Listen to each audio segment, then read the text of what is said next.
Hello everybody, this is Sunara. And this is Madeline. And we're starting with reading the Sight for Wight news for Friday the 8th of November.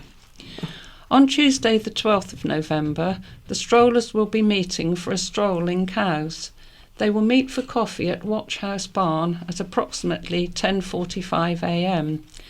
After the stroll, lunch will be at the fountain at 12:15. Please contact Laura on 522205 or email members at iwsb.org.uk if you would like to join the strollers group. The swimming group are swimming at the waterside pool in Ryde from 8 p.m. till 8:45 p.m. The pool is closed to the public whilst the group swims.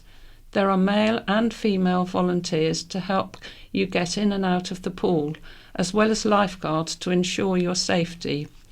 To join the swimming group, please call Sight for Wight first to notify us of your swimming ability.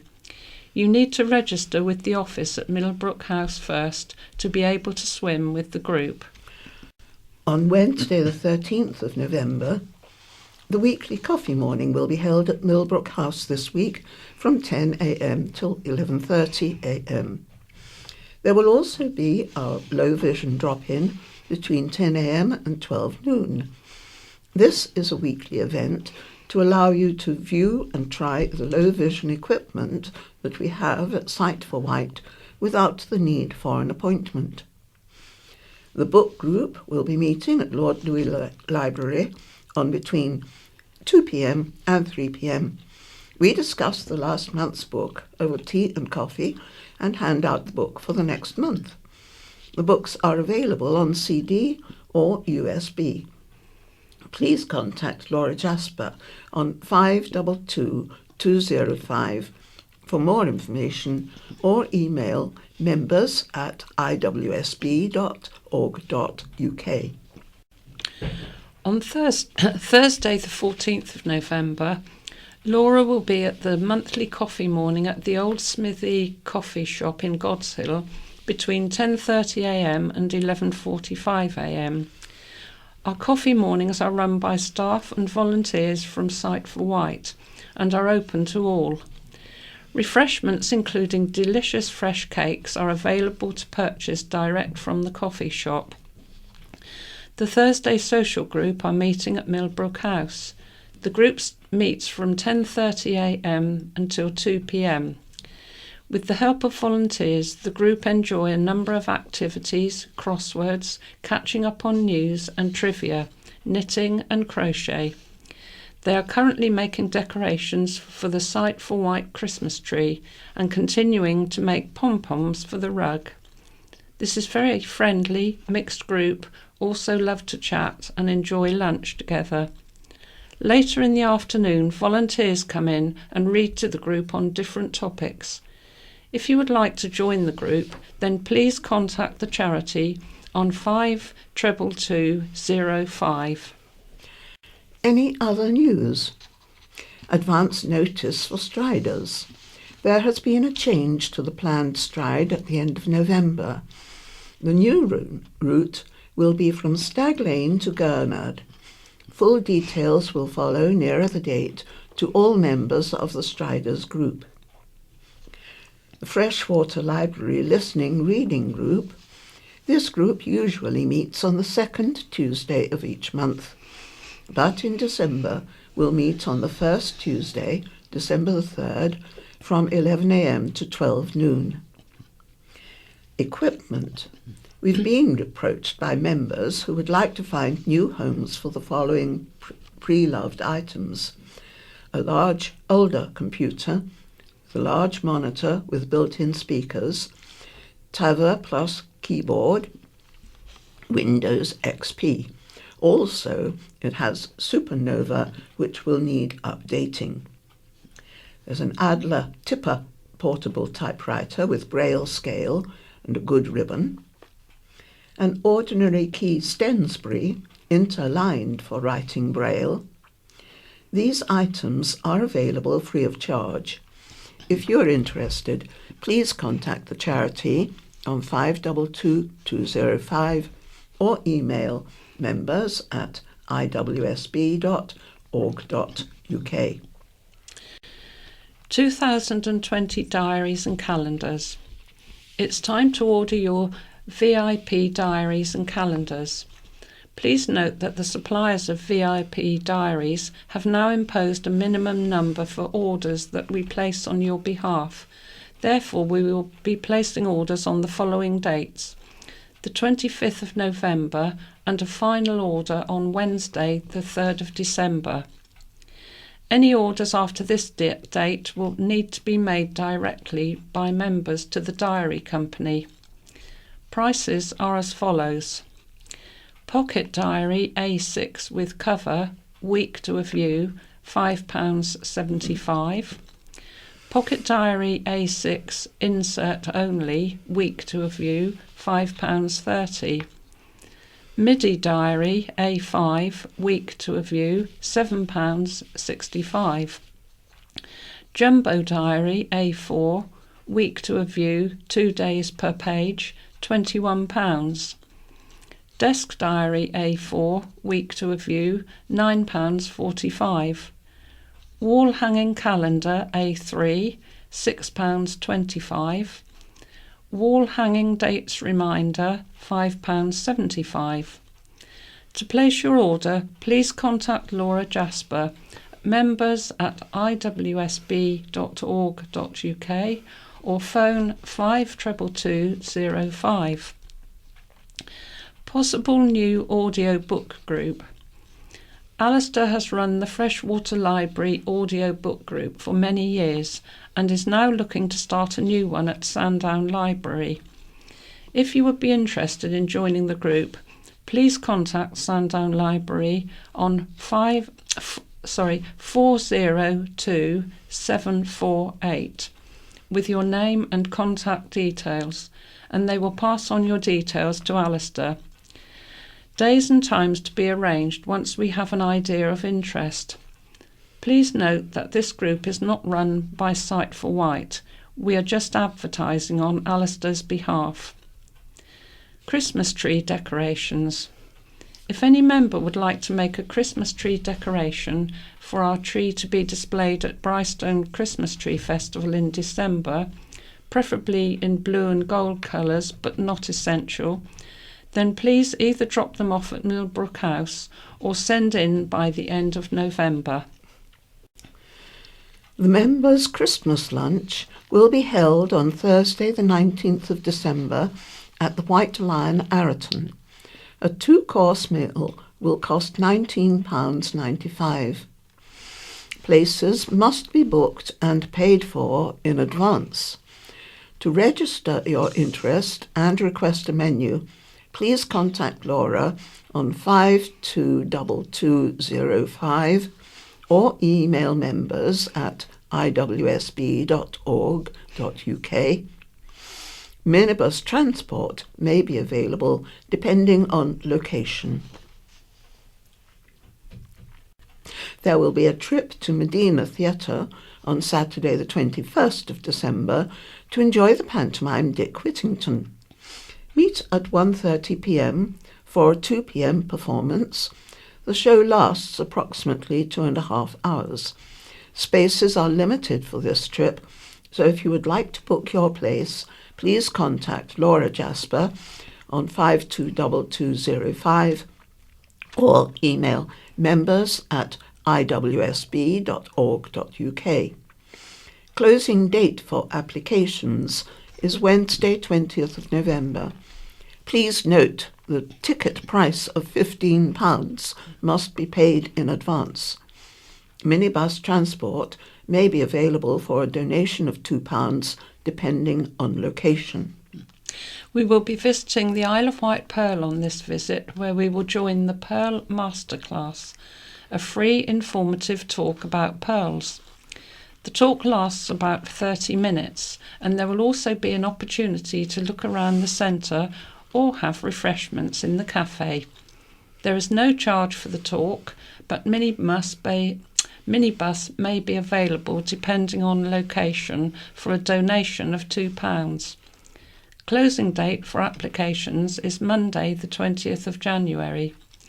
For further information or to book your place, please contact the charity on 522205 or email members@iwsb.org.uk. Please note that all activities are subject to demand and availability of volunteers for driving and supporting as a sighted escort guide. There was an error in the November newsletter. The Night and Coffee Morning is still running on the first Tuesday morning of each month at the post office in Knighton. For more information, please call Laura on 522205. This week's In Touch. Textbook tangles and accessible elections. There are more snags in the process for making e-textbooks readable by blind students. We find out why. And will the upcoming election be more accessible than the last? Earlier this year, a High Court judge decided that the rule which sets out the requirements for a tactile voting device to be available at every polling station is itself unlawful, because it does not allow blind or partially sighted people to vote without the need for assistance. And this isn't the only concern about our right to a secret and accessible vote. So what changes can we expect before and during polling on the 12th of December? The Electoral Commission has already set out its proposals for improving matters, and Ailsa Irvine, the Commission's Director of Electoral Administration and Guidance, explains what this means for the upcoming election. Visually impaired students are struggling to get textbooks in electronic formats that they can access. We ask where the fault lies, with the textbook publishers or with the platforms from which the books are downloaded? Or is it a bit of both? The presenter is Peter Wight and the producer Lee Kumatat. And now moving on to the County Press headlines for Friday the 8th of November. There are two headlines: Chainsaw Horror and Oldest Islander Elsie dies at 109. Chainsaw Horror. Killer used tool in fatal attack on former councillor Jerry Wight. Murder trial hears. Pub landlord and former Conservative councillor Jerry Wight was brutally murdered when a fellow charity trustee sliced him with a chainsaw and strangled him, a court heard this week. Mr. Wight, 73, became embroiled in a festering dispute over money with Jonathan Stasiak, 60. Jurors at Southampton Crown Court were told Mr. Stasiak denies murder but admits manslaughter on grounds of diminished responsibility. The two men were trustees of a communal garden charity, Lake Community Gardens, and the relationship turned sour as the pair waged war over fees as low as £25. The court heard Mr. Stasiak harboured a growing sense of grievance, which led to an entrenched hatred for Mr. Wight. In the days before Mr. Wight's death on May the 27th, Mr. Stasiak allegedly messaged friends saying, "Tomorrow I go to war," and referenced using a chainsaw on him. On the day of the killing, Mr. Stasiak had been drinking with friends throughout the day before Mr. Wight arrived at the gardens at 4:20. Oldest Islander Elsie dies at 109. The Isle of Wight's oldest resident has died at the age of 109 years and 245 days. Elsie Irene Morris, who was born on February 11th, 1910, died peacefully in her sleep at Newport Residential Home, where she had lived for almost 15 years, on October 14th. Elsie was listed as the 20th oldest living person in the UK and was known for her quick wit and sparkling sense of humour. Her sense of humour was evident on her 109th birthday, when she asked staff how old she was turning. And when they said 109, she replied, "That's getting on a bit, isn't it? I only feel 30. Elsie was well known in local circles for running a tea hut in her teenage years, selling cigarettes, coffee and tea to coach parties who would travel from around the island to visit her at Mersey Downs near Ryde. A message from Elsie's family said, "A lovely mum, gran and great-gran. We're all so proud of you reaching such an amazing age. You will be sadly missed. Love from John, Vanessa, Trevor and Ryan." The island's oldest residents are now believed to be Gwen Allen, who turns 108 tomorrow, and Mona Perry, who turned 107 in September. Island training for Antarctic trek. Acclaimed adventure writer, broadcaster and journalist Phoebe Smith, known for her extreme sleeping and high-octane expeditions, visited the island to complete her latest challenge. Phoebe, who has appeared on BBC News and Women's Hour, walked around the island accompanied only by her trusty wheelie, a slimline mobility walker christened Walter, as she braved the elements to train for an Antarctic expedition. Next year's challenge will see the adrenaline junkie trek across the South Pole with fellow explorer Dwayne Fields, the first black British man to walk the North Pole. Phoebe said, "I decided to choose the island coastal path to try on my specialist training equipment for the first time. In what I called a wheelie big adventure, I harnessed myself to a lightweight wheeled trolley to simulate the sledge I'll be pulling during my Antarctic challenge." Phoebe will be using wheelies again next month when she and Dwayne embark on their first joint training exhibition, where they will walk on roller skis, simulating cross-country skis from Scotland to Cornwall. Phoebe said, "I started from the Red Jetting Cows on Friday morning at 6 a.m. and took a clockwise route around the island.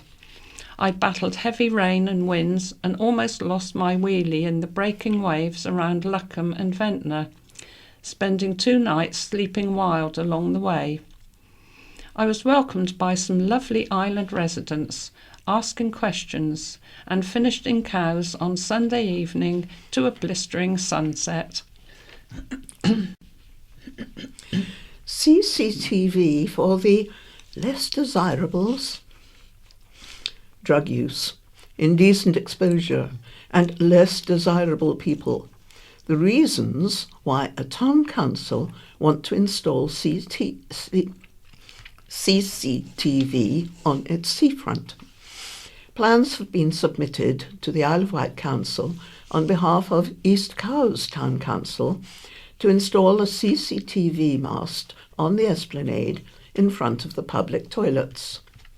The camera, placed on a 4-metre-high pole with anti-climb guards next to a children's play area, will capture images of areas seen to be at risk where there have been minor crime implications.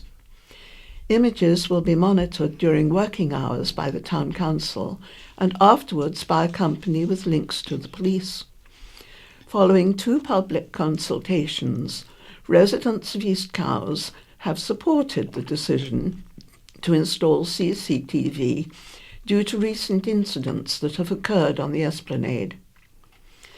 Councillor Jane Rann, Mayor of East Cowes, said, "We have experienced cases of indecent exposure, drug use and vandalism to the public toilets. This is in an area that is frequented by parents and carers with young children who use the paddling pool, barbecue and play areas. At night, this is an isolated area, and we have experienced fires being lit and the area surrounding the public toilets being frequented by less desirable persons. This town council has a duty of care to residents and considers that CCTV will enable the public to feel safer. We originally requested the Isle of Wight Council undertook this, but they were unable to due to cuts. Crime rate down, but rape and robberies up. Crime on the Isle of Wight has reduced by 0.9% since last year, but reports of arson, rape and robbery have increased. Figures released as part of the Isle of Wight Community Safety Partnership Strategic Assessment 2018-19, published on Monday, showed a reduction in 12 crime types on the island, but 7 increases.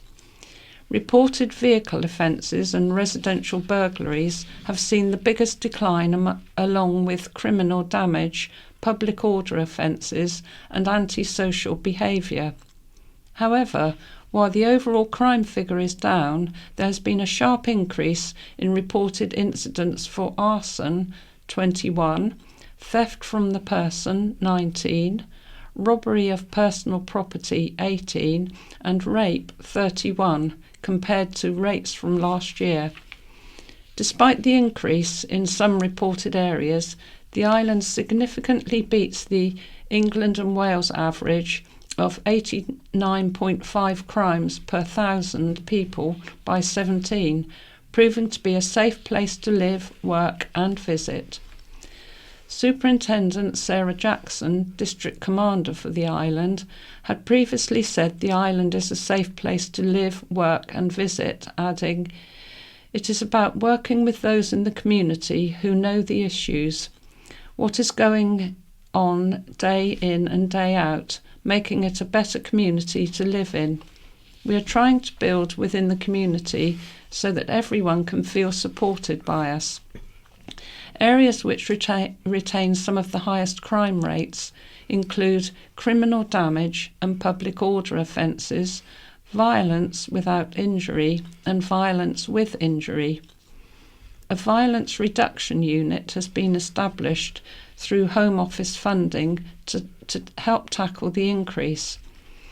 It will bring partners together from all sectors of island life, including the council, policing and education, along with young people and communities to identify and tackle the drivers of serious violence.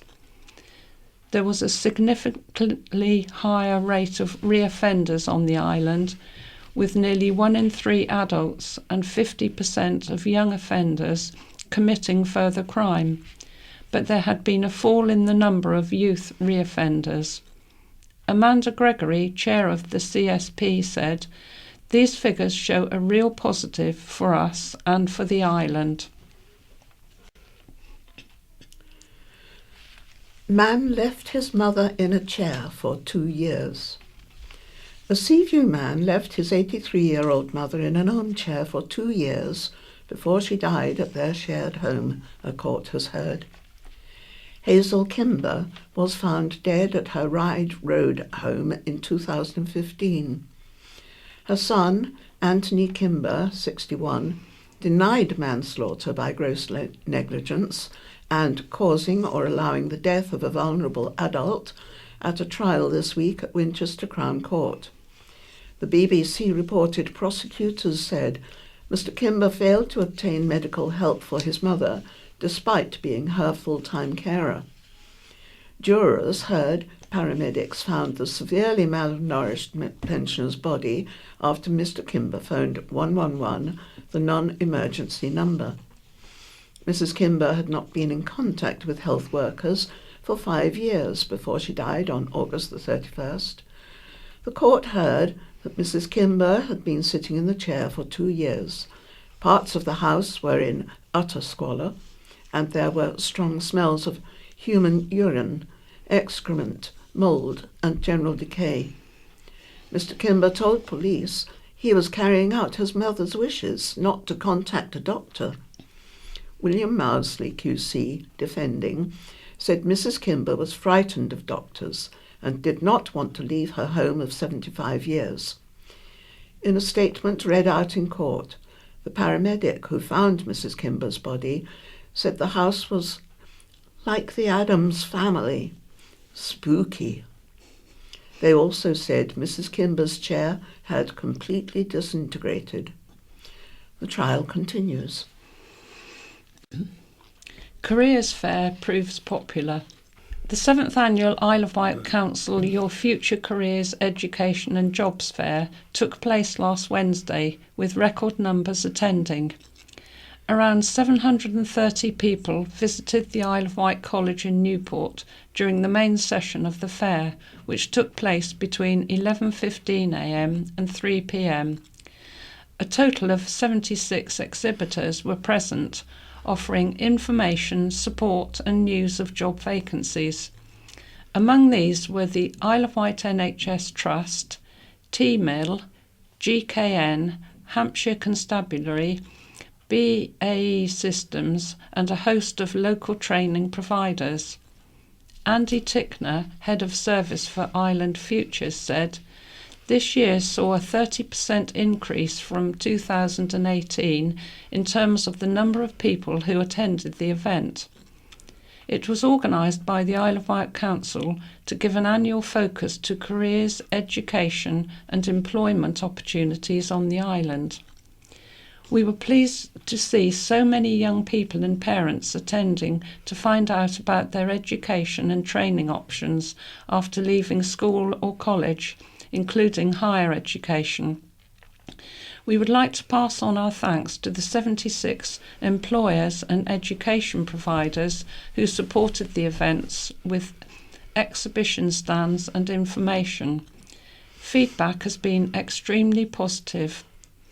Several universities were also represented, including Southampton, Bournemouth, Southampton Solent, Winchester and Chichester. The fair was held in partnership with the Isle of Wight College, the County Press, Apprenticeship Support Network and Job Centre Plus. Low uptake rate for flu jab. Despite calls for people to get the flu jab, the island has the lowest uptake rate in Hampshire and the Isle of Wight. Figures released by Public Health England show all ages fall below the national average for getting immunised in 2018 to 2019. The number of pregnant women getting immunised was nearly 16% below the national target, with only 39.1% receiving the jab.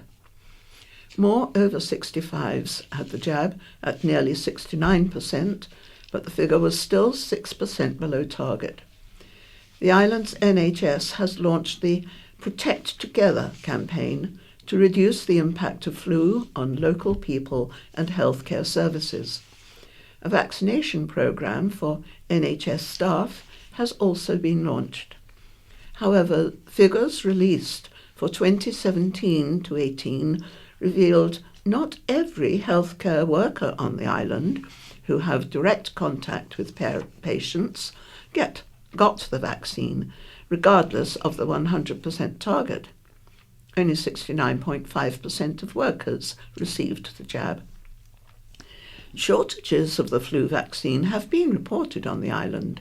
One county press reader who had booked his flu jab, arrived at Boots in Newport for his appointment, where staff said he could not have it, as he was not a priority case and the pharmacy had run out due to Brexit shortages. A Boots spokesperson said, "We're very sorry for the inconvenience this must have caused and would like to reassure you we are receiving more vaccines into our stores on a daily basis." Green classroom for youngsters. Children in care and those with disabilities have been brought closer to nature thanks to a new allotment project. Launched by the Isle of Wight Council's Leaving Care team, the project has given children and young people an opportunity to learn new skills and grow their own produce. The project at Ventnor's St Boniface Allotments, which has wheelchair access, also aims to promote good mental health. Team manager Karen Cheeseman said, "We wanted to offer an alternative setting for education on the island so young people could come here with a tutor do their English and maths work and have breaks working on the allotment. Community groups and businesses involved in the project attended the launch last month. They included members of the Ventnor Shed project who supported the building of raised beds and planters and volunteered their time to mentor and teach the young people in carpentry skills and building bug hotels. Sarah Jane Martin, who works in the council's disabled children's team, said, "We want the project to make a real difference to young people who struggle in the classroom to engage in learning in an environment that makes learning fun. More and more GPs are giving green prescriptions so young people can come here and enjoy the therapeutic benefits of being in this wonderful environment. Young people can also work towards an accredited qualification award in horticultural skills." Councillor quits role to move off the island. A prominent Isle of Wight councillor has resigned, triggering a by-election which could be held on the same day as the UK general election. Chris Whitehouse, who for more than 6 years has been the Conservative councillor for the Newport West ward, contacted the chairman of the Isle of Wight Council on Tuesday, tendering his resignation with immediate effect as he prepares to leave the Isle of Wight behind. Mr. Whitehouse recently served as lead member for Children's Services, developing the island's school improvement strategy, and more recently as Cabinet Secretary. Councillor Whitehouse said, "It's a sad day for me because it has been a pleasure and a privilege to serve the residents of Newport West Ward, and indeed the island more widely, but my house on the island is under offer and I won't be buying another one here. It has been a professional and personal pleasure to work with some excellent officers, particularly those on the Children's Services team and those leading on public health. Their commitment to their work is truly inspirational." The chairman of the Island Conservative Association, David Pugh, said, "Chris has represented the residents of Newport West with distinction over the past 6 years, as reflected in his re-election in 2017. We are sorry to see him go and thank him for his service since first being elected in 2013. We will be selecting a local candidate for the by-election to give Newport West the opportunity once again to choose a Conservative councillor to champion the area at County Hall. In the meantime, John Hobart is happy to assist residents with any issues of local concern until the vacancy is filled." Isle of Wight councillor Tig Outlaw has quit his cabinet role, saying he could not give the role the attention it deserved. The council announced last Friday he had stepped down as the cabinet member for Community Safety and Public Protection. He has also quit his role on the Policy Advisory Group overseeing the formation of a combined fire authority between the Isle of Wight and Hampshire County Council. Councillor Outlaw informed council leader, Councillor Dave Stewart, of his intention to stand down last month due to an increase in his business commitments. He said, "The reality is my work pressures on the Isle of Wight and in Hereford have become so great I'm no longer able to do the cabinet role justice. I pride myself on my professionalism, and if I feel the role is not getting the attention it deserves, I cannot continue with it." He will continue to serve the residents of Lake North as an Isle of Wight councillor. Councillor Dave Stewart will take on the portfolio in the short term. St Mary's Junction progress. Improvement work continues at St Mary's Junction, moving into the next phase with one-way restrictions lifted. Traffic has reverted back to normal on Forest Road this week as previous one-way restrictions were lifted on Monday as high voltage cables have been fitted. The next step, however, has reduced lanes approaching St Mary's to one, so central reservations and the roundabout can be removed. Since the work began in September, an additional lane has been created at the B&Q roundabout, with work to widen the link between the roundabout and Medina Way scheduled to finish next Friday, November the 15th. The project moves into its second month of intense roadworks, with a further 13 to go, ripping up the roundabout and replacing it with traffic light controlled junctions. The Isle of Wight Council hopes the £9.6 million scheme will reduce traffic congestion around Newport and improve access for pedestrians and cyclists, with Council leader Councillor Dave Stewart calling the works managed disruption and advising residents to add 15 minutes to their journey time. A council spokesperson said, "This phase is scheduled to be completed by the 20th of December, and during this period the capacity of the roundabout will be significantly reduced. This may lead to extended queuing on all approaches to the roundabout in peak periods, and we would urge people to take note of the information on both the Council's and Island Road's websites to help them plan their journeys and to allow more time for travel. The work is running to schedule, and we thank the public for their understanding." Sharing poetry across the generations. Tiny Tots got together with the elderly to enjoy learning the popular poem The Owl and the Pussycat.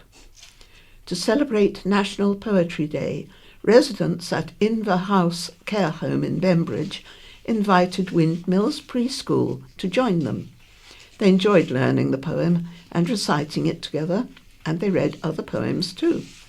They also sang nursery rhymes and learnt the actions. The groups enjoy regular intergenerational days. Lovely.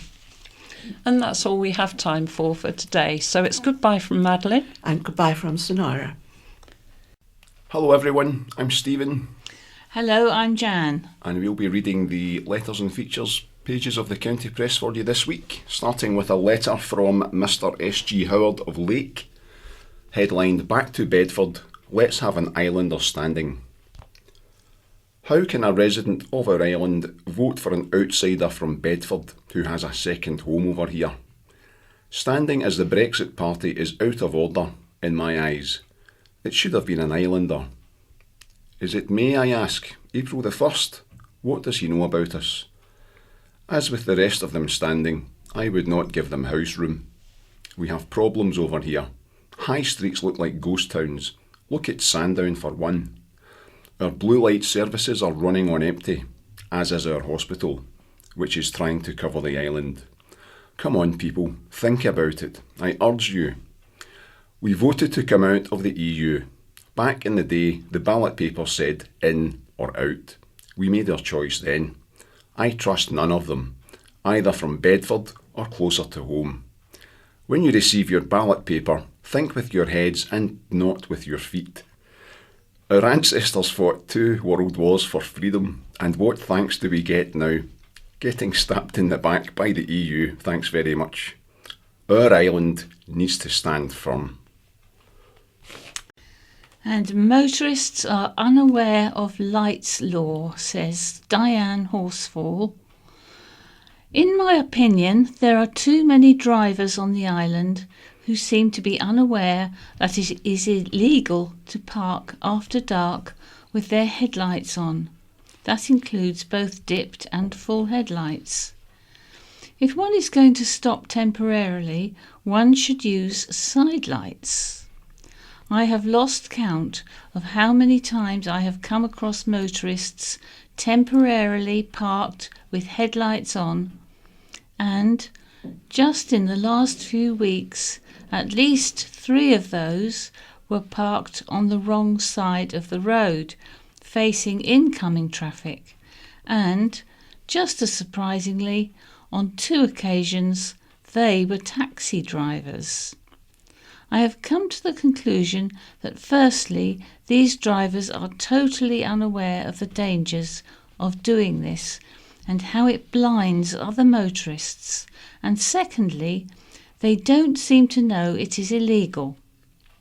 Additionally, even though we are continually being warned of the dangers of air pollution, there are far too many motorists who I have seen sitting in their temporarily parked vehicles with their engines running. Surely there has been enough publicity about this, and particularly the effect this can have on children's health. Whether they realise it or not, this practice is antisocial. Unfortunately, I have noticed these practices regularly over the past few years, and I feel that for health and safety's sake, it needs to be brought to people's attention. And now a letter from Terry Hack of Bryston, headlined "Shame on Climate Protesters." Pray to God Rob Young's letter in the county press of the 1st of the 11th regarding Extinction Rebellion ER members here on the island is as tongue-in-cheek as it sounds. Idiots come in many shapes and sizes, but none more illogical than ER. I, together with most people in the country, unequivocally support all they stand for, but that isn't the problem. It's their absolutely unnecessary blockades. Democracy, which carries its own destruct factor, tolerates these pathetic gatherings of weak people who believe being awkward and disruptive is a form of strength, when in fact they're no different from spoilt children who mindlessly sulk until they get their own way, preferably by yesterday. Hamsters strutting like lions. But why demonstrate at all, especially as the UK is already a well-respected and leading nation in world climate change, however much ER refutes it? Besides, if ER objects, for example, to America withdrawing from climate change symposia, etc., or the Brazilian government's deforestation, or the new coal-fired power stations in India or China, why not stage the demonstrations outside their London embassies? Probably because it would lack the heady, sadistic power of disrupting many millions of blameless fellow citizens. The cons are far too numerous to fully discuss, but two are pollution and police expenditure. Almost every single UK police force sent all the officers they could spare to help London, the bill for which will run into the millions, a sum better destined for hospitals, doctors, nurses, schools, the homeless, etc. The already overstretched police should be out dealing with fatal knife crimes, now averaging at least one murder per day. Or more importantly still, terrorist crimes, not ER's ridiculous anarchy. Increasing murders, bombings and other serious crimes are undoubtedly a result of police shortages. ER rants against pollution from air and road travel, and yet for every minute its actions bring urban traffic to long-term standstill, enormous exhaust pollution is pumped out into the atmosphere at a height incidentally level with young babies in pushchairs. ER claims to open up roads for emergency vehicles. How gracious of them. They should hang their head in shame.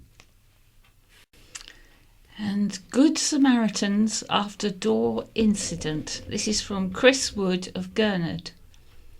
After shopping in Morrison's last Thursday, I went to go through the automatic exit door, but it didn't open. They have changed their system, and one can only exit through the entrance door. Hence, the so-called automatic exit door did not open. I walked straight into the unopened exit door, expecting the automatic door to open, hitting my face on the door. I was very shook up and would like to thank a very kind gentleman, Mike, who was coming into the store and saw the whole incident. He took me to a seat and got help from a very kind Morrison's lady, and then took me home on the bus to make sure I was okay. And some more thanks for a Good Samaritan here. Pear stopped me blowing in the wind, from Paddy Pearson of Boldner. May I take advantage of your column inches to say a sincere thank you to two kind ladies who saw this silly old woman, me, propped up against a refuse bin at Yarmouth Harbour on Saturday morning, hoping to reach the bus station. The wind was so strong that I was in danger of being blown over. They very kindly took me in their car to my home in the vineyard and made sure I was all right before driving home. I'm sorry their ferry was cancelled due to the gales, but I was the beneficiary on this occasion. Thank you both so much. And this is from Jane Bowskill of Binstead. Does sign language encourage more parking revenue? She's asking.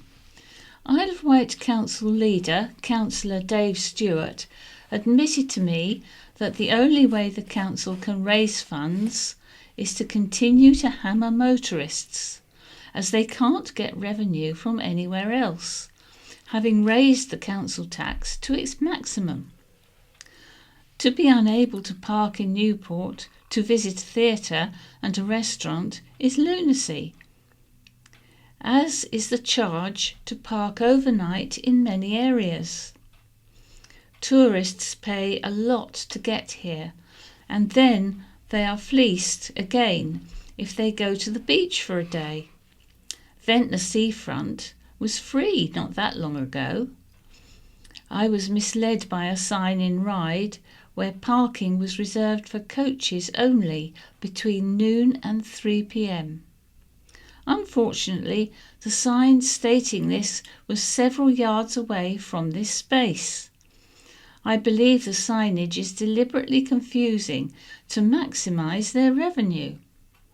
When I appealed, the council said they didn't want too many signs cluttering the street. And now a letter headlined, Meddling with School Holidays Doesn't Work for Our Family. And the name and address for this has been supplied but withheld.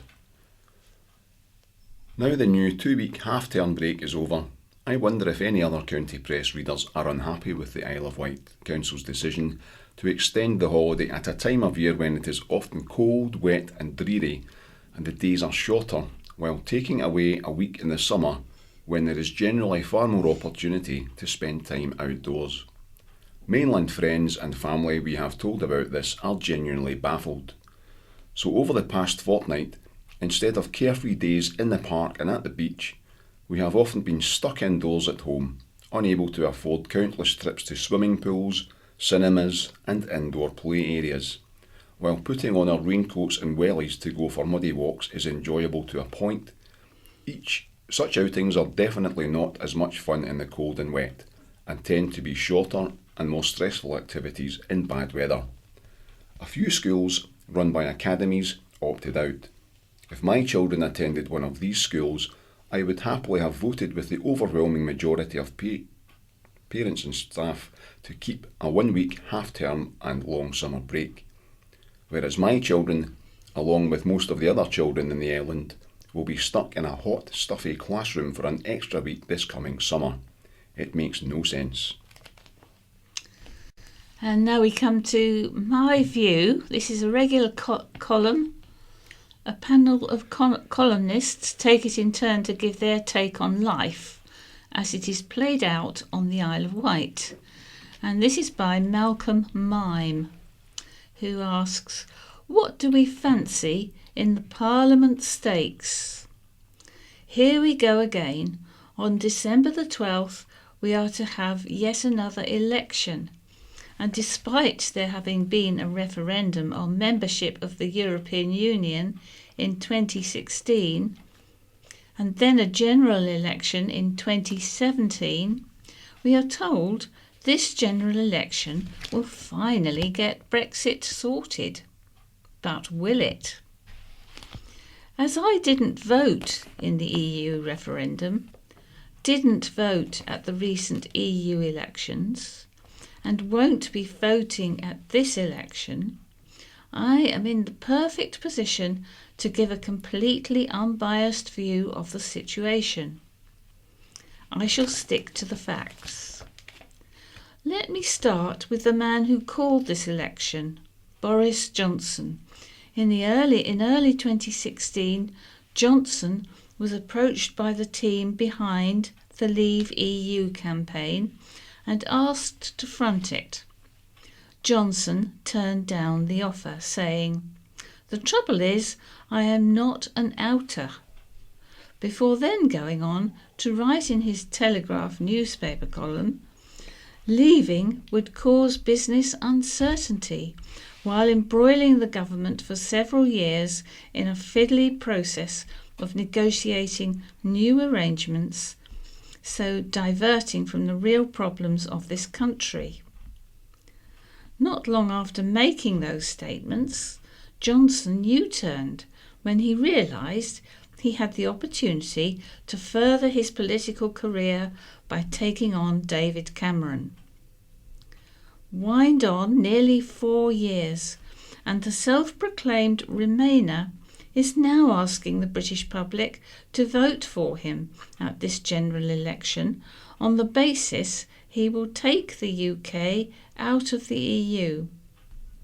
This is the same Johnson who recently said he would rather be dead in a ditch than ask the EU for an extension to Brexit. But an extension is exactly what the self-proclaimed Remainer asked for. The question is, does Johnson really want to deliver Brexit, or is he just making it look as though he does? General election, or more a case of general deception? Nigel Farage certainly doesn't believe Johnson and the Conservatives are intent on delivering Brexit, so his Brexit party is putting up 600 candidates to offer Leavers the opportunity to vote for a party which will deliver Brexit come what may. The Brexit Party candidate on the Isle of Wight is businessman Peter Wiltshire. Those wishing to vote for a party that wants to remain in the EU have the choice of either the Liberal Democrats or the Green Party, although on the Isle of Wight, the Liberal Democrats might not be putting forward a candidate. They don't seem to be able to make up their minds. Nationally, the Lib Dems have stated that if they win the election, they will revoke Article 50 without the public having a say in the matter. Hardly very liberal or democratic. But following the result of the first referendum in 2016, they obviously don't trust the public to make the right democratic decision. The Green Party is represented on the Isle of Wight by Vix Lothian, the only female candidate to have been announced. And as the Isle of Wight is the only county in England to never have elected a female MP, then perhaps voters will take this opportunity to put this right. Labour has only just chosen its candidate for the Isle of Wight, which is something of a surprise, as everyone has known a general election is on the way. Nationally, Labour is stating if it wins the election, it will restart negotiations with the EU from the very beginning and will then hold a second referendum to see the public back it, or would rather remain after all. Although this is a more democratic process than the one offered by the Lib Dems, do the public want Brexit to be drawn out even further? And a footnote, East Cowes councillor Carl Love has also stated that he intends to run in this election as an independent candidate. And now we go on to what's on. And we start with Northwood House and Park, the Jazz Social. This is on Friday the 15th of November. Come along and join us once again for the autumn edition of our Jazz Social. Island Jazz Supremo Jim Thorne and guests will return for another great evening of relaxing jazz in the ambient surroundings of Northwood House. It costs £12.50 per person. Tickets to be purchased in advance only and includes a glass of house wine or Prosecco and a delicious cheese platter. The doors and house bar open at 7:15 p.m. and the music starts at 8 p.m.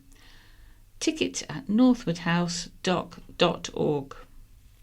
Also coming up, a talk by the historian David Starkey about Elizabeth I. A controversial historian once branded Britain's rudest man by a tabloid newspaper is to give a lecture on Elizabeth I at Ryde School. David Starkey will deliver the talk entitled Elizabeth I, Problems and Survival, during a visit on Tuesday, November the 26th, as part of his ongoing series on the Tudor period of 1485 and 1603. Speaking to the county press, he said, Elizabeth I was the first successful attempt at a female monarch, managing to define herself against a man-made world. Queen Mary took us fully back to Rome during her short reign from 1547 to 1553, and Elizabeth I broke us from it. Mr. Starkey has previously visited the island to share knowledge and define his position on historical subjects, most recently appearing at Shanklin Theatre in 2018 to explore the idea that Henry VIII invented British uniqueness and the doctrine of parliamentary sovereignty, drawing comparisons between the Reformation and Brexit. Renowned for his right-wing views, David said, Henry VIII and Elizabeth I effectively instituted the first Brexit, breaking with the Roman Catholic Church. In many ways, Nigel Farage is Elizabeth I without a skirt. Regarding matters local to the Isle of Wight, the Solent was pivotal in the role of developing the English fleet, something integral in Elizabeth I's reign. I consider my account on Elizabeth I to be the best of my books, taking readers into the world of the woman and offering an effective starting point for those interested in learning about her. The lecture takes place at Ryde School on November the 26th at 7 p.m. Tickets are available for free to any sixth form students from around the island. Other tickets are £9.50, available from 884198 or at www.trybooking.co.uk. And there's an Elvis and Neil Diamond tribute evening on the 23rd of November, 7:30 to 11 p.m. Derek Madison with a tribute to two musical giants, Elvis Presley and Neil Diamond. Tickets available online or from the Winter Gardens. That's at Ventnor Winter Gardens. Telephone number 857757. And news of some upcoming events at Shanklin Theatre. Starting on Tuesday the 12th of November, the home section, that starts at 8 o'clock. On Wednesday the 13th, we have an audience with Mark Billy Billingham, that's from 7:30 p.m. Friday the 15th, we have Michael starring Ben, again starting at 7:30 p.m. Sunday the 17th, English Eccentrics, again starting 7:30 p.m. Thursday the 21st, Neil Oliver, again from 7:30 p.m. Friday the 22nd, the Take That Experience, again from 7:30. Saturday the 23rd, Joe Brown. Friday the 29th, Talon, The Best of the Eagles. And Saturday the 30th, Nina Conti. That one's at 8 o'clock. And the box office there can be contacted on 01983 868 000. A spectacular illuminated street parade and arts event will be held at Brading Roman Villa. Organised by the New Carnival Company, the free Dark Nights event takes place next Saturday, November the 16th, evening. The event will include a community-based enactment of a fairy tale pageant. Frankie Goldspink, creative director at the New Carnival Company, said, "The storyline has been written by local schools and community groups and inspired by the famous mosaics at Brading Roman Villa. This spectacular pageant will feature Medusa, Bacchus, Orpheus, and the inimitable cockerel-headed man. Expect to see giant puppets, fabulous costumes, choreographed dancers, and epic drama. The event is part of the East Wight Landscape Partnership's Down to the Coast project. It aims to encourage local people in the understanding and celebration of their landscapes and heritage. The parade will set out from Brading Primary School at 6 p.m. Families wearing illuminated costumes and carrying handmade Roman-style torches will walk to Brading Roman Villa, where the pageant starts at 6:45 p.m. And coming up at All Saints Church in Ryde on Friday the 6th of December from 7 p.m, we have Richard Stood and the world-class Sinfonietta. They'll be performing some concerts including Corelli's Christmas Concerto, Vivaldi's Flute Concerto La Notte, Gluck's Dance of the Blessed Spirits, Handel's Musica Bellicosa for trumpet, Jeremiah Clarke's Suite for trumpet, Vivaldi's Concerto for two violins, Antonio Lotti's Concerto for oboe d'amore, and Johann Sebastian Bach's Brandenburg Concerto No. 2. And performing those will be soloists Andrew Colt on violin, Leanne Barnard on flute, Crispin Steele Perkins on trumpet, Andrew Knights on the oboe d'amore, and Richard Stood directing and playing the violin. Tickets for that range from £7 to £25, and you can book online anytime at www.ticketsource, that's all one word, .co.uk/Island Concerts, again all one word. And Vectis Radio are proud to scoop 2 industry awards. Vectis Radio has won 2 prizes at this year's National Community Radio Awards. The ceremony, held in Wales, saw Kelvin Curry awarded silver in the Sage Person of the Year category for those over 60. He said, "I'm over the moon and completely blown away by the accolade. I was shortlisted with some incredible people, so to get silver makes me so proud." The Isle of Wight Community Station was also awarded bronze in the Community Development Project of the Year category for the second successive year for their 4PS radio training programme for young people. Station manager Ian Mack said, "To be shortlisted 2 years in a row is a huge achievement. To receive a bronze in consecutive national awards is a real recognition for the tremendous work we do for young people in our community." The shortlisted top 5 all had at least 47 points out of 50, which means we missed out on a silver or gold by 1 or 2 points.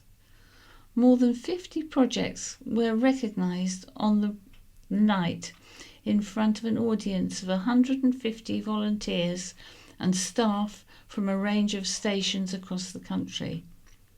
Martin Steers, Awards Chair, said, "The National Community Radio Awards have become a firm fixture in the calendar of stations up and down the country. Radio continues to play a strong community role, and it's a privilege to showcase it. Vectis Radio is online at vectisradio.com or on FM 104 to 6.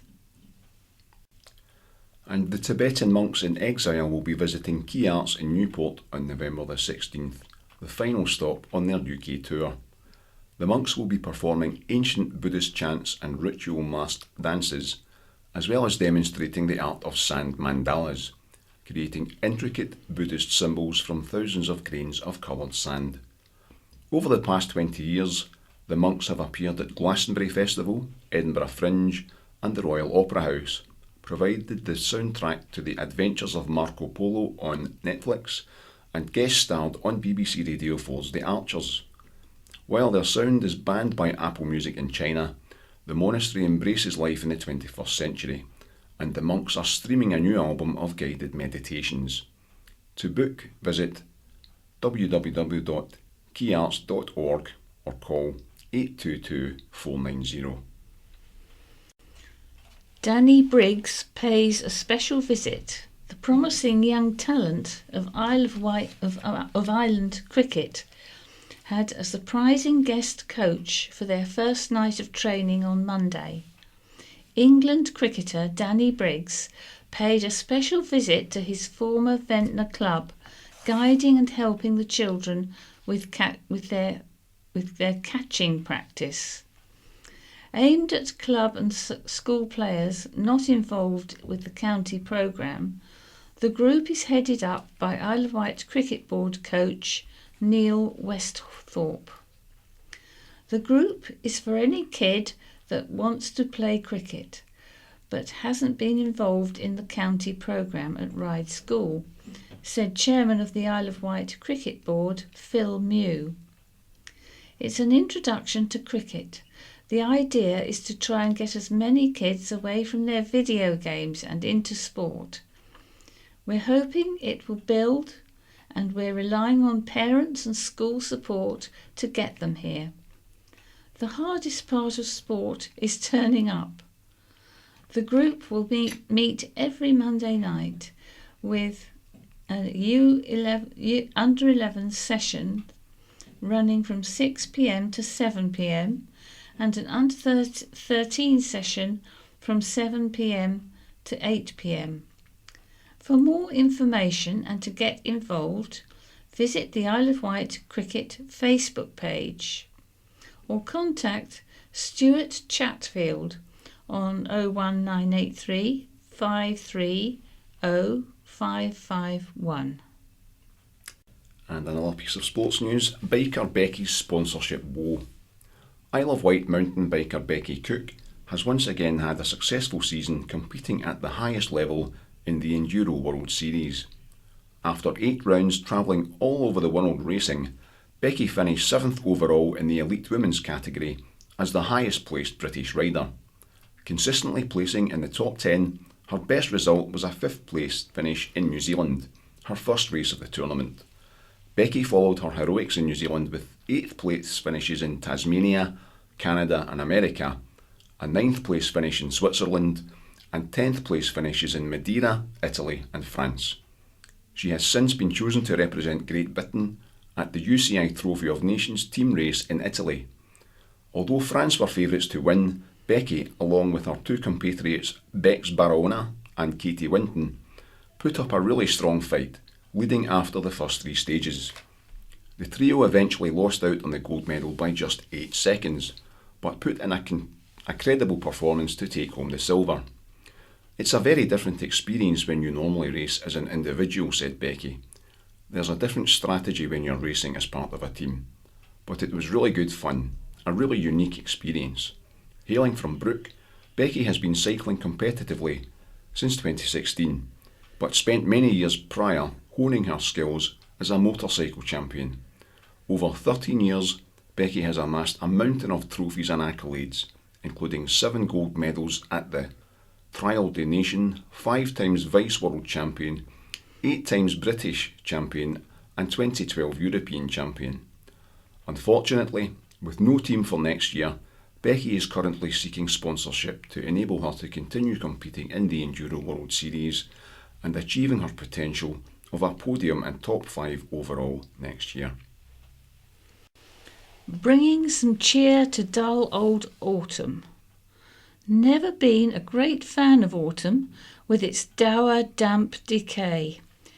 But there are jewels in the garden at this time of year that leap out from the predominant dullness in very different ways.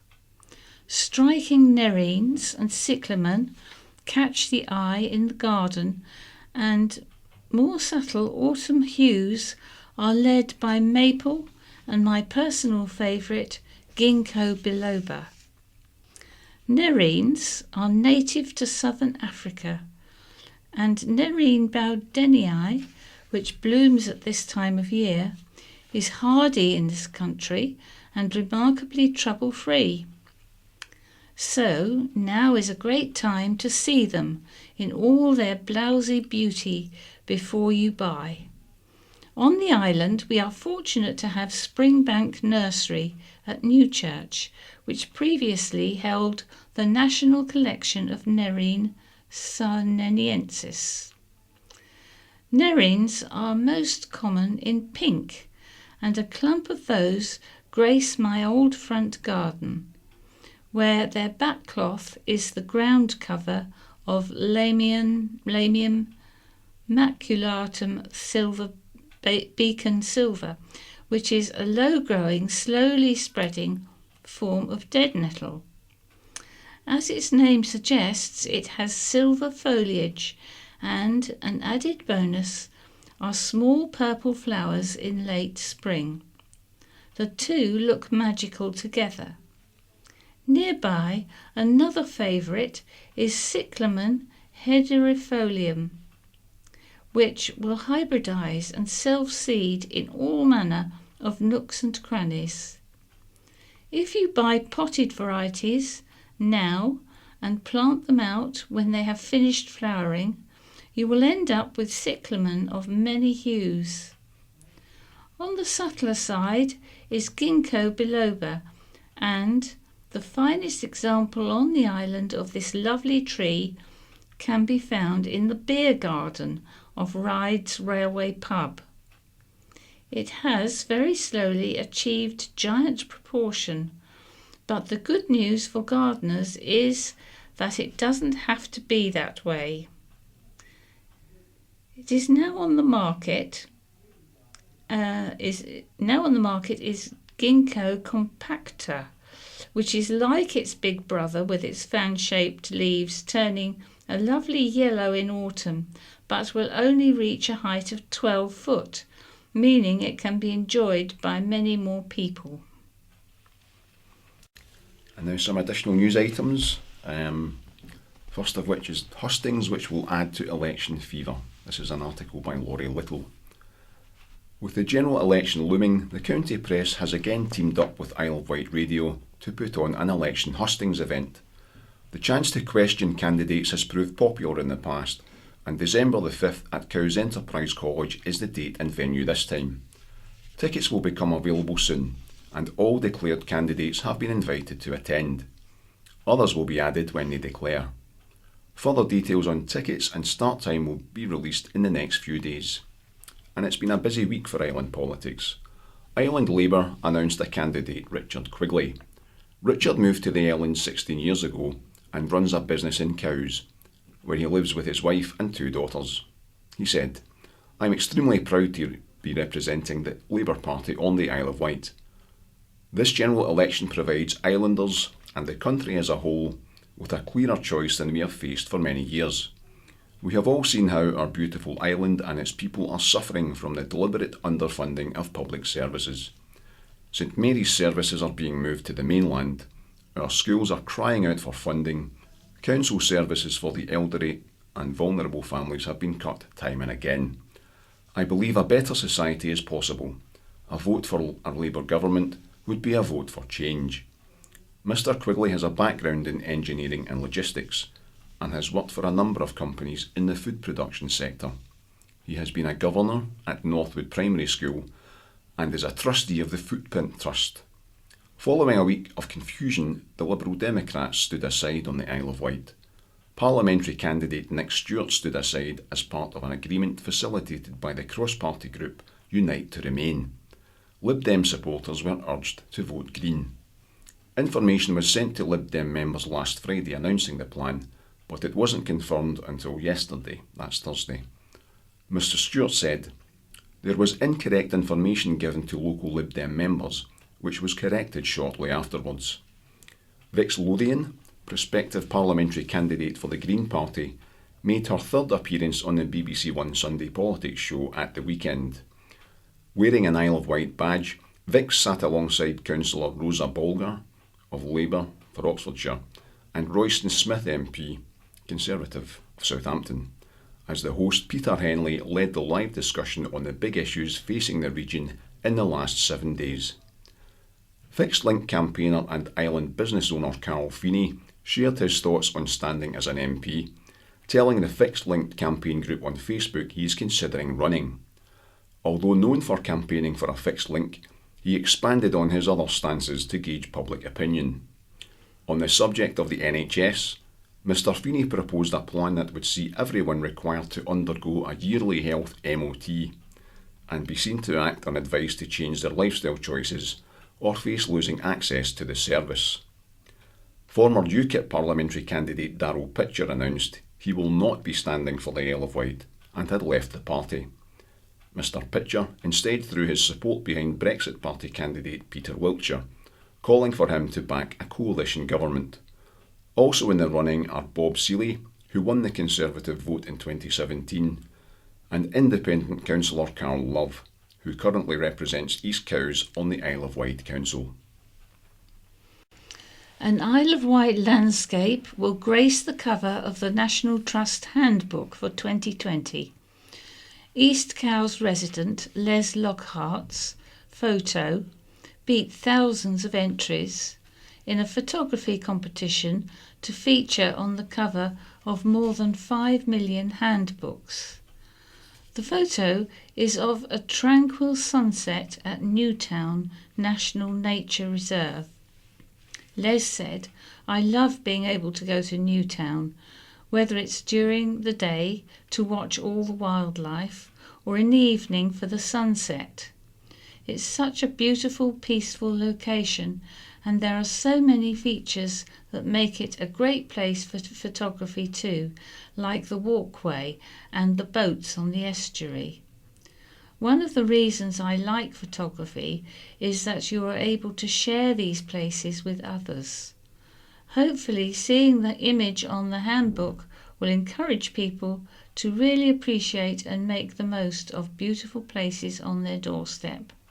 The competition theme was places that make you feel good.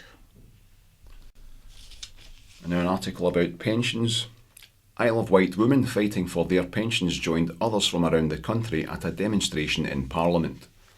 Solent Women Against State Pension Inequality, that's WASPI, representatives Sheila Simmons and Sally Robinson met with MP Bob Seeley at Westminster last month. They've called for a fair deal for WASPI women, which includes a transitional pension and compensation for those affected to cover the period between the age of 60 and the new state pension age. Sheila said, "More than 10,000 women on the Isle of Wight have been negatively impacted by these state pension age changes as a result of the lack of notification by the government. Some are suffering financial hardship, others have poor physical or mental health. All have been treated unfairly." Bob Seeley has spoken out on this issue in the past, so Island WASPI women will be pleased their MP is continuing to support them. Health services to get millions. Health services on the island are set to receive nearly 59 million as the Better Care Fund is renewed for another year. Approved at the Isle of Wight Health and Wellbeing Board meeting, the Better Care Fund will now run into 2020 after it was initially supposed to end this year. Jointly funded by the Isle of Wight's NHS Care Commissioning Group and the Isle of Wight Council, the money will provide an integrated care partnership, allowing provisions such as assistive technology to continue. Called one of the most ambitious programmes ever introduced across the NHS and local government, 6.4 billion nationally will be put forward in the Better Care Fund by local authorities and CCGs to help adult social care services. Nearly 59 million will be pooled together. Last year the fund got 36.2 million. Dr. Carol Tozer, Director of Adult Social Care at the Council, said it is not spending money it did not have, reassuring the board that previous problems that meant it wasn't able to sign off on finances for 2016-17 was not somewhere we need to go back to. She said, "We have worked on this together. It sets out what we are seeking to do under the Island Healthcare Plan. The Better Care Fund is there to do fundamentally one thing: encourage and enable integration across health and social care, most particularly for the most vulnerable people. Alison Smith, Managing Director of the CCG, said, "We have got some work to do. We are going to do a couple of reviews in the coming months. How are we using the money? How are we seeing demonstrative benefits in the scheme that have been put in place to demonstrate we are working well together? It will help us to see what we can take forward." And now news that the Shorrow Midsummer Fair has dished out £9,000. Cheques for more than £9,000 have been donated to various island good causes and charities following the record-breaking Shorrow Midsummer Fair. Chairman Steve Cram said the excellent weather and well-attended fair resulted in its best ever takings, which allowed the committee to donate the large sum to Isle of Wight organisations and groups. Among those to receive donations were Bryston Scouts and Guides, the Newsletter, Bryston School, West Wight Sports Centre, Shorrow Village Hall and Shorrow Recreation Ground. More than 14 recipients benefited. Next year's fair, the 60th consecutive year, will be at Northcote on Saturday, June the 20th. And that's it. And that's all we have time for this week. So it's goodbye from me, Stephen. And goodbye from Jan. BBC Sounds. Music, radio, podcasts. Accessible elections and accessible books are on our agenda tonight. Digital developments have meant the current crop of visually impaired students can get hold of far more books than ever before, but they can't always read them. We find out why. But first, although not everyone is delighted about a December election, one thing it will do is provide an early opportunity to test the rights of blind people to an independent and secret vote. Earlier this year, a High Court judge decided that the rule, which sets out the requirements for a tactile voting device to be available at every polling station, is itself unlawful because it doesn't allow blind or partially sighted people to vote, and I quote, "without the need for assistance." And this isn't the only concern about our right to a secret and accessible vote. So what changes can we expect before and during polling on the 12th of December? The Electoral Commission has already set out its proposals for improving matters. Ailsa Irvine is the Commission's Director of Electoral Administration and Guidance. She first explained the significance of that High Court decision last May. It's a ruling that we welcome because what it sets out is that there actually needs to be improvements to electoral law to make sure that everybody can vote independently and in secret, which is absolutely essential for our democracy. So I think it is a welcome judgment, but obviously one that still requires the UK government to take further steps to change the law to make sure that they do amend the requirements that are currently prescribed for the tactile voting device. But on that tactile voting device itself, which is of course the thing which will allow you to know the order that your candidates come in, but you may still need help to actually use it, does that mean, that judgment, does that mean that those devices don't have to be available in a polling station anymore? No, it doesn't. The law still requires them to be provided at a polling station for UK general elections. So they will still be available in all polling stations across the UK on the 12th of December. And we know that they are absolutely not a perfect solution, but we do know that some voters do find them useful and they will still be available for them to use if they wish to do so. So if you want to go to the polling station and cast your vote on the day, which a lot of people do because of the atmosphere and everything, what are your choices? So in addition to the tactile voting device, there will be a large print sample copy of the ballot paper displayed on the wall in every polling station. There will also be a handheld copy of a large print ballot paper that people can take into the polling booth with them and use to refer to as they mark their ballot paper. In addition, if people want to take someone with them to help them to mark their vote, then they're entitled to do that, or they can ask the staff at the polling station to assist them with voting. And it's interesting because that's why it's important, isn't it, to actually know your rights? Because, I mean, I went along to the polling station last time and was told, oh, no, we can't allow you to have someone to go in with you. Well, I've been at this game long enough to know that that was completely wrong. But you can't guarantee that everyone is going to know the rules, can you? What we are working hard to do is we're working with organisations like the RNIB to try to get information out there so that electors themselves can understand what their rights are and what's available for them. What we also do is we work hard to give guidance and advice to local authorities, who are the ones that run polling stations and recruit and train polling station staff. So we work hard with them to try to make sure that they can include in their training really clear guidance for those that are going to be on the ground to make sure that they can provide a good service to all electors on polling day. So if you decide not to go to the polls for whatever reasons, what are your other options if you're a blind person and you want to vote? You can apply to vote by post. To do that, you can download a form from the gov.uk website, complete that and return it to the elections office at your local council by 5 p.m. on the 26th of November, and you will then be sent a postal ballot pack for you to complete in your own home. Alternatively, you could apply to vote by proxy, which means appointing someone that you trust to vote on your behalf. Again, you can download a form from the gov.uk website, and you have until 5 p.m. on the 4th of December to return that to your local council. Can any of that be sent out in accessible formats? Yes, if you contact the local authority, they'll be able to provide you with the voting instructions that are part of the ballot pack in large print, so that that's more easily accessible. What they can't do is provide the ballot paper itself in another format, because to do so would risk compromising the secrecy of the ballot.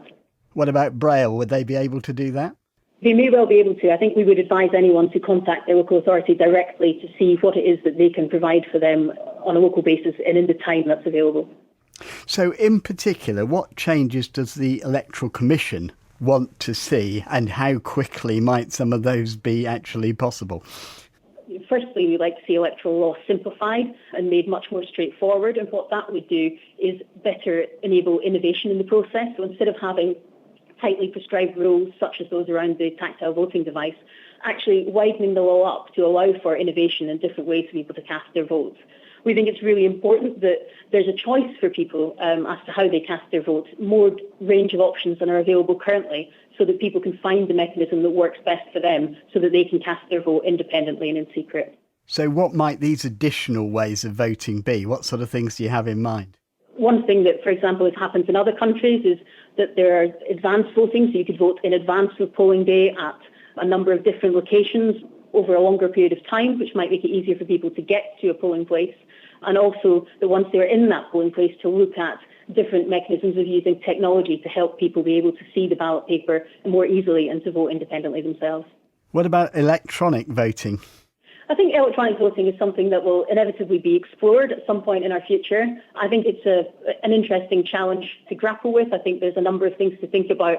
Obviously important to think about the potential benefits for accessibility, but also important to think about some of the challenges around security and making sure that whatever we do in the future doesn't undermine the public confidence in the administration of the elections that exists currently. But changes by the 12th of December?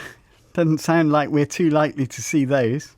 No, absolutely. I think the focus really is on making sure that we do as much as we can within the current system to make the voting process as accessible as we can for everyone. Ailsa Irvine. A question was recently asked in Parliament about the government's plans to ensure blind and visually impaired people are guaranteed a secret vote.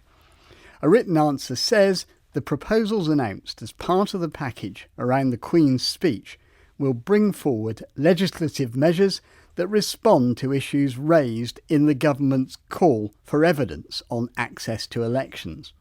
The Access to Elections Working Party is meeting next week, where we're expecting their plans for more accessible voting to be laid out, and will be returning to this issue during the election period.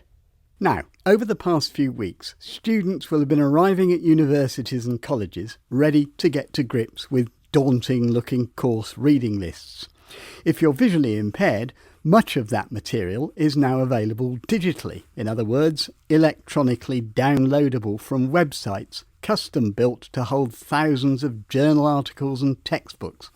Good news, surely, You can read exactly what your sighted friends are reading, available at the touch of a keystroke, not having to wait for it to be specially brailled or recorded. Well, not necessarily. Megan Paul has recently completed both an undergraduate and a postgraduate degree.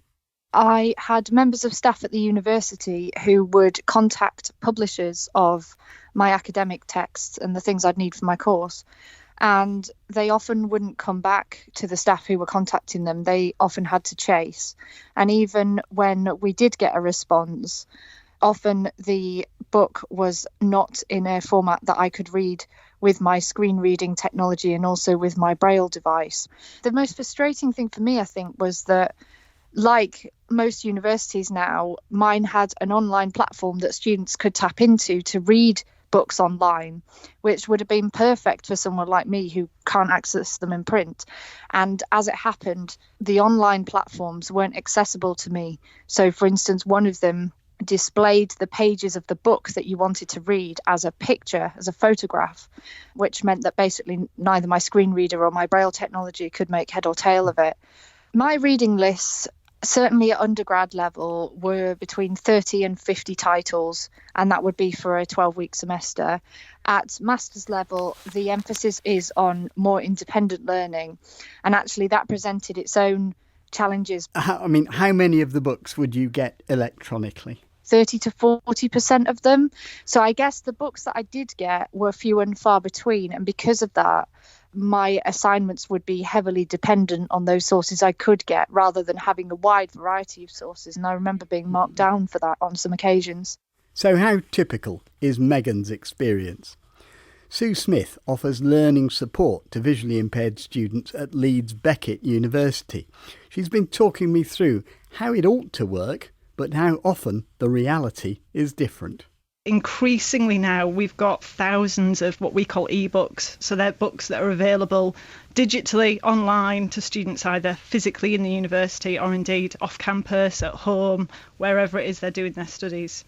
And they tend to be through lots of different companies. So at Leeds Beckett University, I think we've got about 24 different companies that we actually buy these electronic texts from.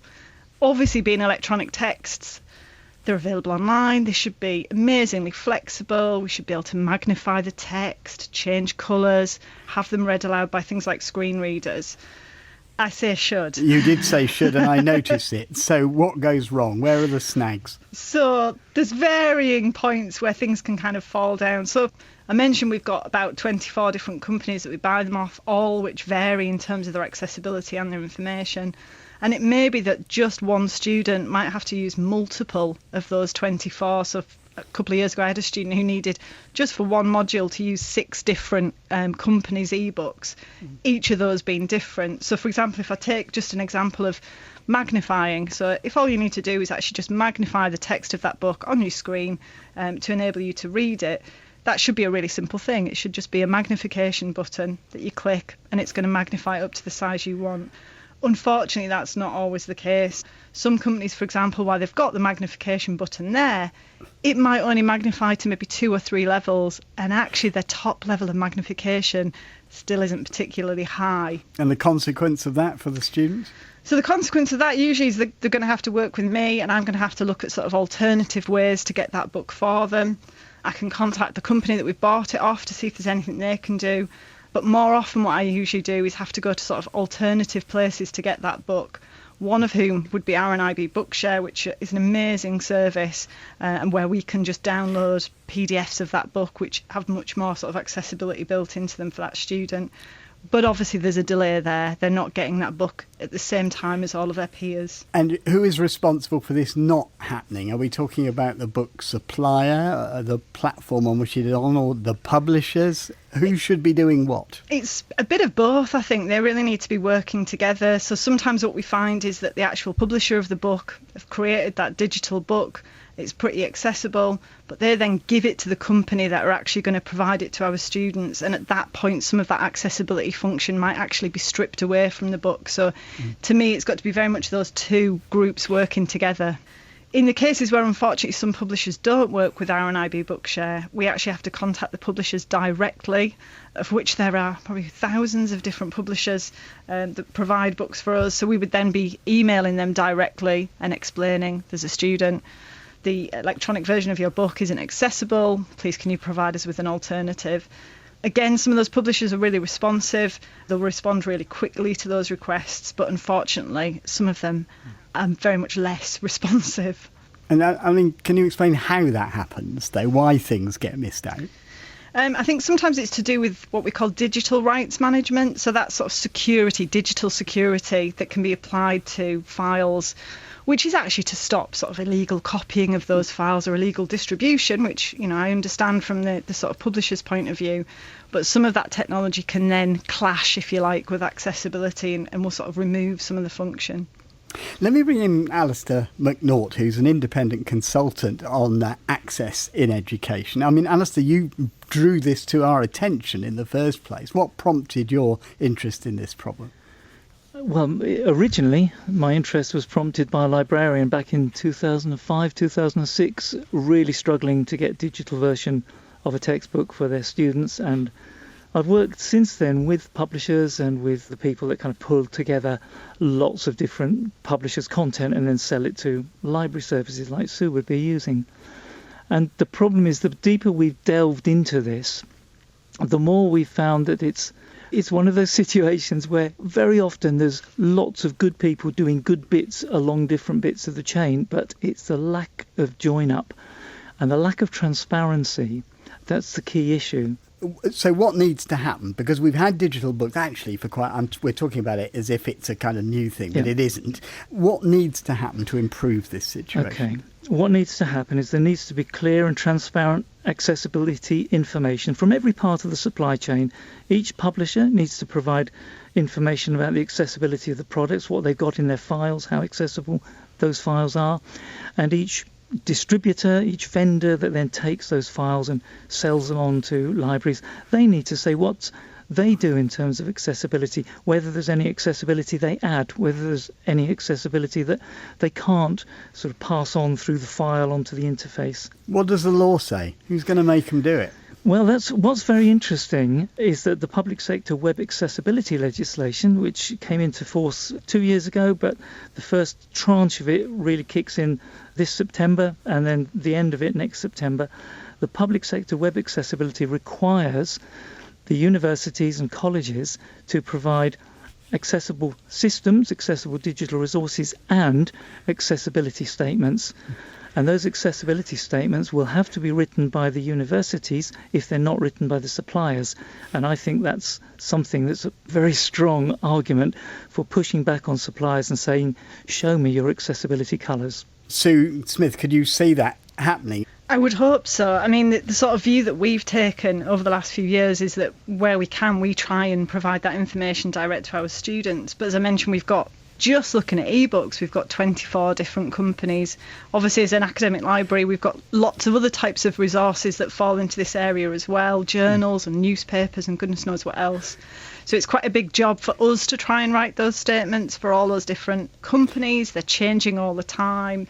So I would really like to see university libraries sort of step up here and say to our suppliers, you know, we're buying these resources off you. We want to work in partnership with you to make sure that we're all, including our students, getting the most out of your services. The suppliers are the best placed people really to write those statements. So if they can write the statements, and then our job is to make sure we get that information to our students, and then at our end support the students in developing the skills that they need and all the other library skills that they need along the line as well. Do you think the universities might consider boycotting the publishers or the suppliers if they're not actually doing that? It's certainly something I've heard a lot of library colleagues talk about over the years, that we're giving these companies money to provide us with a service, and if we're not getting that full service, then that's certainly something, the conversation we need to be having with them. Can I ask you both? I mean, ebooks were going to be the be-all and the end-all, weren't they? The E was going to stand for everything. They'd solve everything. Was that an unrealistic fantasy, Alistair? I don't think it's an unrealistic fantasy. I think for students with disabilities, ebooks can offer them immense productivity, immense personalisation options, immense independence, and that's really critical to a student. On the other hand, they will only offer those things if they've been produced to high accessibility standards. And Sue, you would presumably see the other side of that when it does go wrong and it isn't providing people with that independence. Yeah, absolutely. And I think, as Alistair hinted with the example from the student earlier, it has a massive implication for students. You can't do a course unless you can get access to the information that you need to study to do that course. Add to that when you've got your peers sat next to you, able to just walk in the library, get a book off a shelf and read it, and you can't. That's really serious, and it's quite core really to studying at university. Sue Smith and Alistair McNaught. Well, do share your experiences with us, and we'd particularly like to hear about your successes so that others can maybe adopt your methods. You can leave voice messages on 0161 836 1338. You can email in touch at bbc.co.uk or go to our website bbc.co.uk/in touch, from where you can also download tonight's and previous programmes. From me, Peter Wight, producer Lee Kumitat and the team, goodbye. Scaffolding news for Friday the 8th of November. In the Cowes area, there are current scaffolds at Cameos, Bath Road, Cowes, Regency House, 42 High Street, Cowes, Beckford House, 10 Beckford Road, Cowes, 3 Dover Road, East Cowes. And there are current skips at 12 Oakfield Road, East Cowes, and a current cherry picker at Cowes High Street in Cowes putting up Christmas lights. In the Newport area, current scaffolds are at 4 St James Street, Newport, Phones for You at 50 High Street, Newport, 146 High Street, Newport, 36 Key Street, Newport, 11 High Street, Newport, 4849 High Street, Newport, 10 St Thomas's Square, Newport, Holyrood Hall, 70 High Street, Newport, and a pending cherry picker at adjacent helipad Dodner Lane, Newport.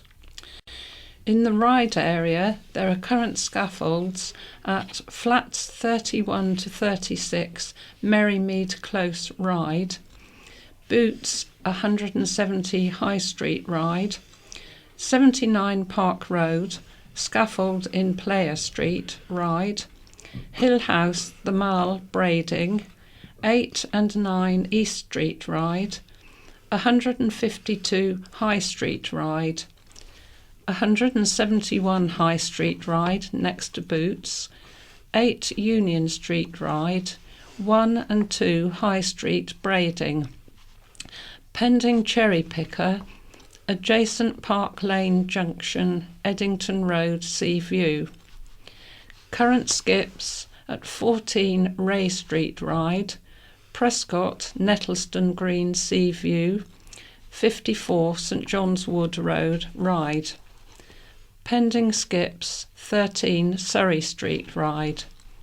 And current building materials on the highway, the junction of Green Street and Station Street, Ryde, and opposite the youth centre, Well Street, Ryde. In the Sandown and Shanklin area, there are current scaffolds at Sandown Saver Centre, Albert Road, Sandown, current hoardings at Premier Inn 1 to 9 Esplanade, Sandown, current mobile crane at Premier Inn 1 to 9 Esplanade, Sandown, a pending cherry picker, Langbridge Cottage, The Shoot, Newchurch, and current skips at 5 Hill Street, Sandown, and the Sheelings, Ferncliff Road, Sandown. In the Ventnor area, current scaffolds, the corner of Trinity Road and Madeira Road, Ventnor, 1 Boniface Road and into Trinity Road, Ventnor. At 1 Blendworth Terrace, St Catherine Street, Ventnor, Old Town Hall, 1 to 12 Albert Street, Ventnor. The current skips at the Glebe, Spanners Close, Chale. Wight area, current scaffolds at Hurst's 9 School Green Road, Freshwater, and a current skip, Hurstleigh, the Broadway, Topland. Current hoarding, Elm Road, Omani Road, Yarmouth. And vehicle crossings under construction, 40 Newport Road, Cowes, and 22 St Paul's Avenue, Shanklin.